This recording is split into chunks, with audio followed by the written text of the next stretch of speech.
Plastic अपशिष्ट प्रबंधन संशोधन नियम 2021 के माध्यम से भारत सरकार द्वारा 1 जुलाई 2022 से एकल उपयोग वाली प्लास्टिक वस्तुओं को प्रतिबंधित कर दिया गया है, जिनकी उपयोगिता कम है और कूड़ा फैलाने की क्षमता अधिक है।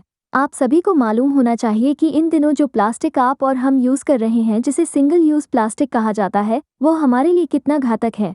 भारत में 9.46 मिलियन टन प्लास्टिक अपशिष्ट प्रत्येक वर्ष हमारे द्वारा जनरेट किया जाता है, जिसमें से 43% सिंगल यूज प्लास्टिक होता है, जिसमें ईयरबड्स, कैंडी, आइसक्रीम, गुब्बारों के लिए प्लास्टिक स्टिक्स, सजावट के लिए थर्मोकोल, प्लेट, कप, गिलास, कटलरी जैसे कांटे, चम्मच, चाकू, स्ट्रॉ और ट्रे आदि शामिल है, जो प्रदूषण के साथ साथ पर्यावरणीय समस्या को बढ़ावा देने का कारण बन रहा है। प्लास्टिक से बने कचरे, जो बारिश के पानी के साथ नदियों और समुद्र में चला जाता है, जिसे समुद्री जीव खा जाते हैं और उनकी मृत्यु हो जाती है। आपको जानकर आश्चर्य होगा कि जब कछुए के पेट को खोलकर देखा गया तो 30% कछुओं के पेट में स्ट्रॉ पाइप पाई गई। प्लास्टिक स्ट्रॉ अपशिष्ट टॉप 10 सिलेक्टेड आइटम में से है जो समुद्र से निकाले जाते हैं। 2020 से 21 के दौरान 35 लाख टन प्लास्टिक का उत्पादन हुआ और इसकी रिसाइकलिंग क्षमता इसकी आधी ही है। लगभग 34 लाख टन प्लास्टिक अपशिष्ट वर्ष 2019 से 20 में जनरेट हुआ और 30.59 लाख टन प्लास्टिक अपशिष्ट वर्ष 2018 से 19 में जनरेट हुआ। आप अंदाजा लगा सकते हैं कितनी गति से प्लास्टिक अपशिष्ट बढ़ता जा रहा है। इसके साथ साथ जो 9 बड़े कारण हैं जिसकी वजह से इनको कंज्यूम करने के ऊपर रोक लगाने की बात की जाती है, उनमें सबसे पहला कारण है कि यह फॉसिल फ्यूल से बनती है और बड़े मात्रा में इसमें कार्बन कंज्यूम होता है। सिंगल यूज प्लास्टिक के अंदर पहले ही सारे कंटेंट खत्म हो चुके होते हैं, इसलिए इनका यूज ज्यादा नहीं हो पाता है। इसके साथ साथ इसे गलने में सैकड़ों साल लग जाते हैं। जब ये पानी के साथ गलने लगते हैं तो इनके अंदर से केमिकल निकल कर के जमीन की गहराइयों तक जाते हैं, जिससे समुद्र और जमीन पूरी तरह पलूट हो जाती है। इसकी वजह से मरीन एनिमल मर जाते हैं, खेती बाड़ी नहीं हो पाता है और हमारे फूड चेन के माध्यम से शरीर के अंदर बहुत सारे केमिकल का प्रवेश हो जाता है। इस कारण इंसान के शरीर के अंदर हार्मोन्स का बैलेंस बिगड़ जाता है। प्लास्टिक के इस बढ़ते उपयोग का पर्यावरण पर कठिनाइयों का सामना करना पड़ रहा है। प्लास्टिक के निर्माण के लिए पेट्रोलियम और अन्य तत्वों का उपयोग होता है, जो पर्यावरण के लिए हानिकारक हो सकता है। प्लास्टिक जितने भी होते हैं वो पेट्रोलियम प्रोडक्ट से बने होते हैं, जिसे बनाने में स्टायरीन, पॉलीस्टायरीन जिसे पेट्रोलियम प्रोडक्ट का इस्तेमाल किया जाता है।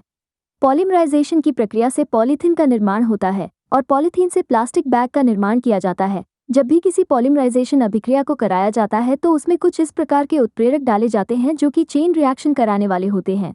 चेन रिएक्शन से पॉलीथीन जैसी चीजों का निर्माण होता है। थर्मोकोल या पॉलीस्टीरीन एक प्रकार का प्लास्टिक ही होता है जिसमें हवा की मात्रा 90% तक होती है, इस कारण से ये काफी हल्की होती है।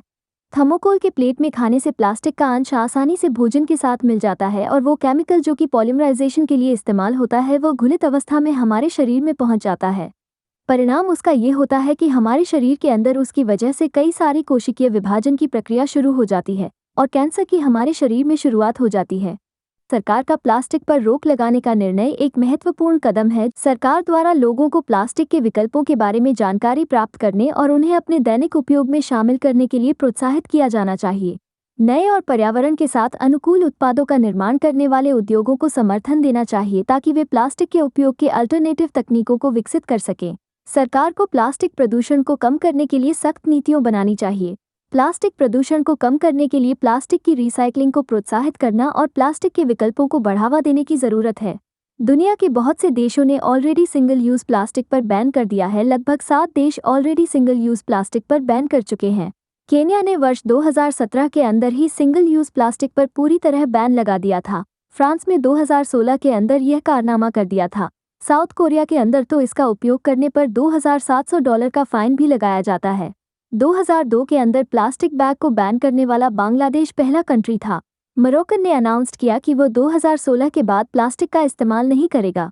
न्यूजीलैंड के प्रधानमंत्री के द्वारा 2018 के अंदर प्लास्टिक बैग बंद कर दिए गए थे।